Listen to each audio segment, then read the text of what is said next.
Dear friends and family, I have my eye gaze computer from LC Technologies. My trusty translator assistants may now take a break from helping with my video updates. I feel more connected with the world and less needy now that I can independently do a few small things like check my email, watch videos, scroll Facebook, and send texts. I ought to be able to remotely control a Mac computer soon as well. I am excited.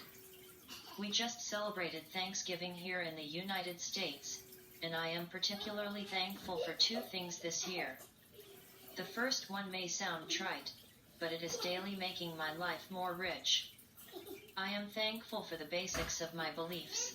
I am thankful that the powerful, loving being I call God became human, Emmanuel, to ransom my sick soul with his blood and to gift me immortality through coming back to life so that no matter what happens, come ALS, come coronavirus, come changing political climate, come changing world climate, I rest peacefully secure knowing that the biggest details of my life are already taken care of. Life for our family is still hard, but it is also joyful.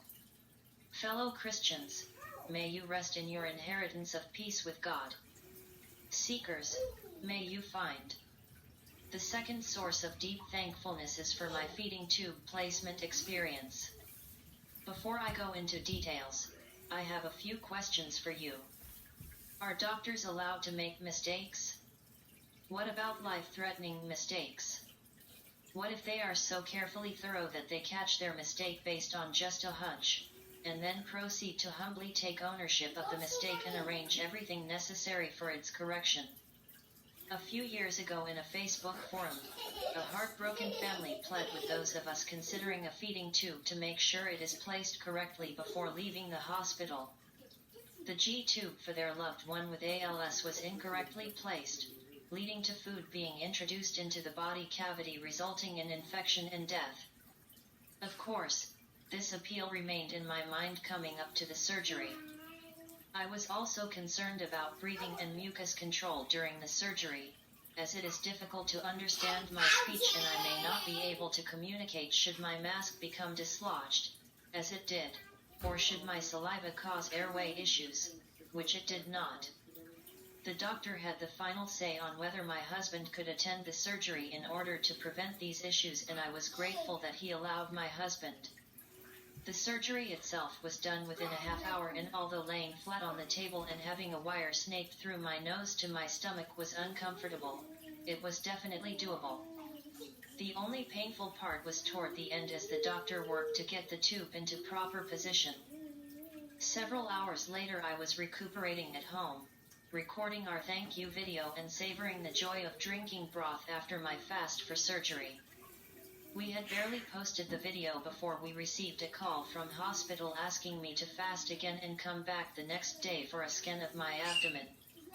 The scan confirmed a suspicion the doctor had had upon reviewing my case, and later that day I had a feeding tube revision surgery under general anesthesia.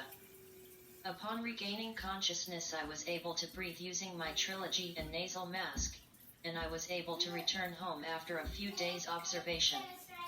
I am thankful for the doctor who performed my first surgery and his ability to compare my case with over 1,000 similar cases over 10 years and recognize important anomalies.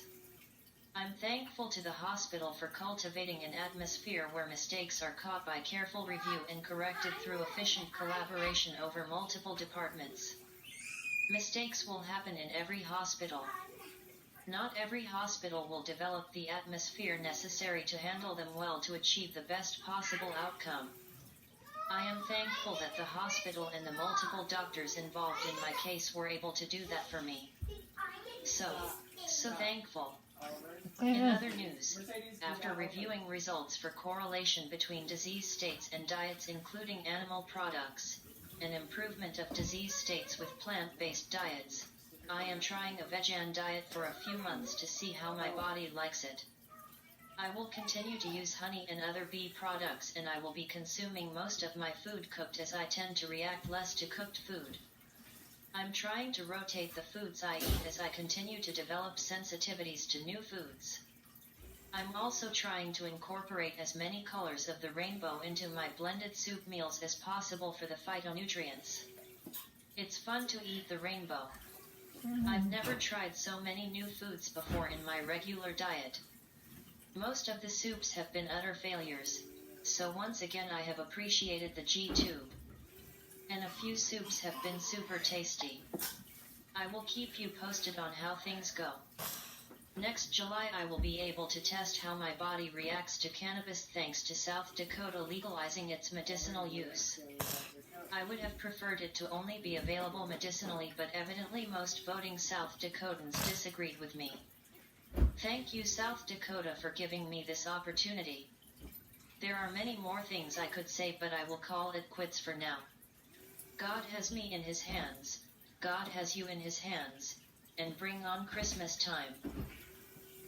Bye! Thanks for listening.